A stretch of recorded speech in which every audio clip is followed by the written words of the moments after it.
Very, very, very good. Is there anything else? I'm getting a horrible echo. I'm so sorry. Is there anything else you wish to help us with as relates to us getting ready for the election? Yeah, so it's very important to me that our voters are well informed, and that's why I always put out that election connection newsletter like 30 days prior to every election. But we also know the mail is slow. So please watch for television commercials, radio commercials. Of course, we'll be doing mailing, but we're not just depending on that.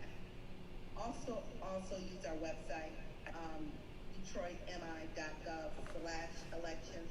All of that information is up to date as it relates to the upcoming election. It's just important that you don't freak out and let some of the myths and some things that you hear affect your motivation to vote. Because oftentimes people that you think have your best interest at heart is purposely putting out false information or fake information so that you can respond to it. And typically, when people are unsure, they're afraid, they don't move. Well, we want you to move. We want you to vote. We want you to visit one of our vote centers. They're all safe. They all have PPE stations. All of our staff are COVID-19 negative. Their temperatures are taken daily, and they wear the PPE gear. We also have those voting stations will be 6 feet apart for safe social distancing, even in the vote centers as well as election day precincts. All of our precincts will be open on election day. Life happens, things happen. Sometimes a particular polling location may say, you know what, can't use us tomorrow, Mm-hmm. right? Right. One notice, right? Morning. Look at the news, because in the event that a polling location closes or something happens, places catch on fire, they flood out, or the like, will be a banner going across the bottom of the screen on most of our stations, local stations, indicating that ABC polling location may be closed today. Please go to another polling location, and they'll indicate which one that's been affected. Those kinds of things are important. Please listen to your local clerk. Go to our website. Again, I can never say that enough. And ask lots of questions from those in charge, elections staff. Do you anticipate, just a few more questions and we'll let you run. Do you anticipate many polling location changes? None. We don't like to change at all during a presidential election. But we don't own all of these buildings, right? Right, absolutely. Right, so no, we didn't expect any changes except for we have 4 churches that did not want to open in the primary. And then 2 weeks prior to election day, 20 schools closed on me because they decided to have summer school. So unless it's something like that we have no control of, no, we are not changing polling location. Well, certainly our building is one of those sites where people come to vote and have for many years. Is there anything we need to do? You're welcome. Is there anything we need to do to prepare to make sure that the environment, do we need to put tape lines down? We haven't had service, obviously, since the 8th of March inside. So do we need to do anything to prepare for those voters who are coming? So I would say to the areas leading up to the precinct, certainly. But we will man the precinct and ensure that the precinct is safe, the room that we'll be using. But certainly leading up to that room, if there's a hallway that may have a line, you might want to 6 feet, take that down. But we'll be doing that as well. So I think we should probably just continue to work together as the team that we have been, and like we do with most of our precincts, polling locations, and we'll keep our citizens safe.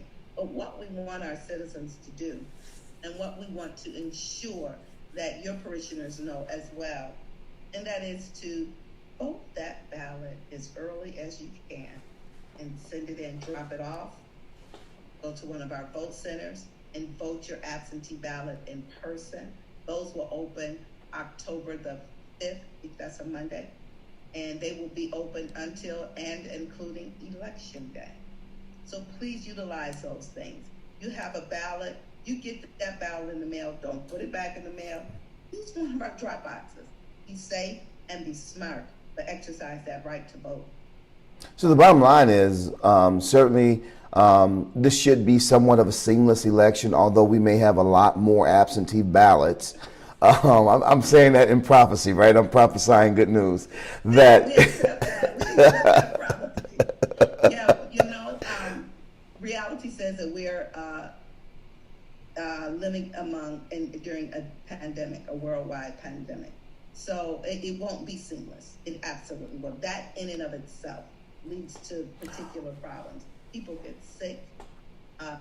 People decide, yeah, I was all geared up and ready to work, but I'm thinking maybe not because of the pandemic, because our numbers are increasing, because I just don't feel comfortable, so no, I don't expect it seamless, but I do expect accurate results.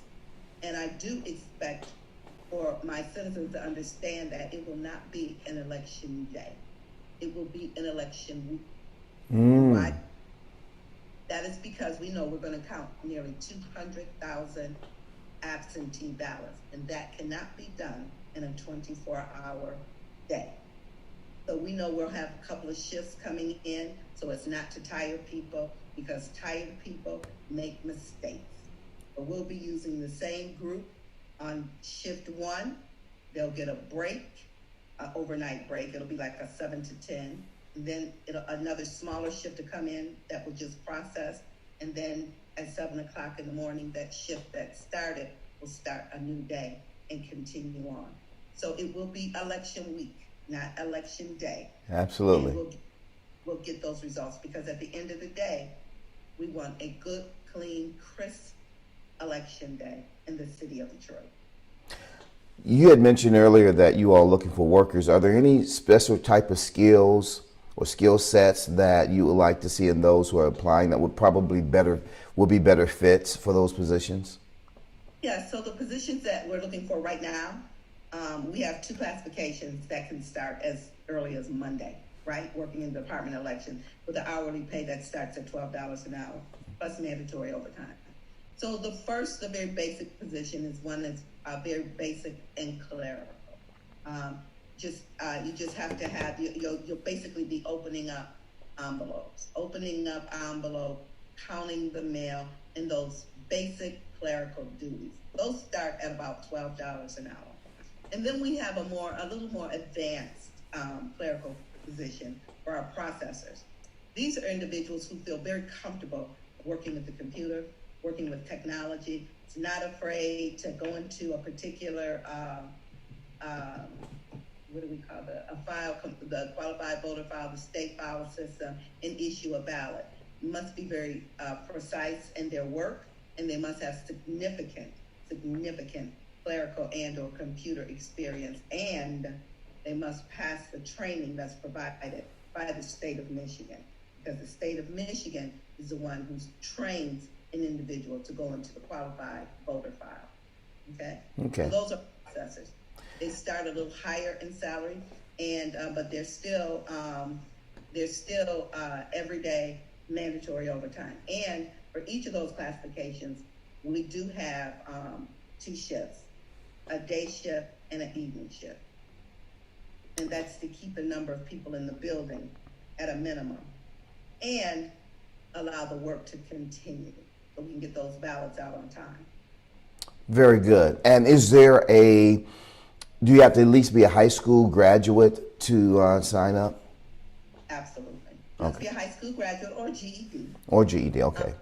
Or GED. You can be a 16-year-old student as well and work with us. Maybe the second shift, maybe you're working from home, you're in school from home, however that may be. But if you're available and you're 16 years of age or older, that's the minimum requirement to be a poll worker. And those are considered poll worker jobs. We call them e-poll workers or election poll workers, which means that They are part of the process before Election Day.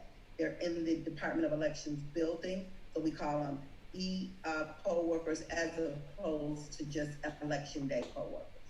Very good. And then before we recap, there has been an election passed where inspectors or members from various political parties or organizations will come by to ask for either ID or look at records. What should the voters expect and not to expect from someone who's there to inspect? Those are called challengers. Okay. Challengers must have credentials, and they must register prior to Election Day through the county clerk. A challenger does not interact with the voter at all. So the voter should expect nothing from a challenger. Challengers work with our poll workers, and they are allowed to see the books. They're allowed to see the number of votes cast and the like. They cannot impede the election process. So if an Election Day poll worker is the application inspector, let's say, if she's passing out an application to a voter, an inspector can't come up at that, a challenger can't come up at that time and say, well, I'd like to see how many applications. No, you can't impede the process. They have to wait until there's a break in the action, and then and only then can they begin to ask to see certain documents and the like. I think that's one of the most important pieces of information that we've talked about, because I remember voting in my location some years ago when all this really started, as far as the challengers, when I noticed them, I should say. And some of them were actually trying to talk to the voters and ask the voters for their IDs, but now we know that they cannot talk to you at all. That is correct. That's very good. If they want to challenge a voter's residency, they must deal with the chairperson or the supervisor poll worker in that precinct. And they should not be interrupting the normal course of flow between. Very good to know. Very good to know. So as we recap before we get off the air tonight, there is no difference in Michigan, in Detroit, as it relates to your absentee, in Michigan, as it relates to your absentee vote and a mail-in vote. It's the exact same thing. That is correct. And those ballots will be mailed out. The absentee ballots will be mailed out. You said October the 13th, I believe? September the 13th. September. And the quicker we get those back in, the better. Absolutely. Okay, absolutely. And you don't see it on your screen, but we have scrolling and have been had scrolling on our screen since the entire interview. The deadline for you to vote, when the actual election is, the deadline for you to apply for your absentee application. Are there criteria as it relates to who can and cannot receive an absentee ballot? Anyone. We in 2018, Proposition 3 passed, and that proposition stated that there is no reason absentee voting now. You do have to apply. You still have to request it. You still have to ask for that application, but you don't have to have a reason. And is that over the phone? Is that by email? How's that? Both, all. Okay, all of the above. All of the above. You can go to that website, detroitmi.gov/elections, and request your absentee ballot. You can receive one through the mail from us, as we will be mailing them out the end of this month, first of next month, those applications, so that you can fill that out and request your ballot if you didn't do it in the primary for this election. And you can come inside of the office and request your absentee ballot. One more time. Well, I'm sorry. The other thing Proposition 3 did, it allowed us to do what we call same-day registration, which means that if an individual is not a registered voter, or they're not sure, or they need to change their address, then and only then can they go into one of our vote centers on Election Day and register to vote and vote that regular ballot right there, or they can change their address and vote that regular ballot right there at the vote centers. That's the purpose of the vote centers on Election Day only. Everybody else has to go to their precinct on Election Day. And if you're a new register or you recently moved to the city, you can go to the vote center on election day and vote your ballot after you make those changes. How many vote centers will be available? About 25, 27. Okay, very good. That's good to know. I think that's new information for a number of individuals as well.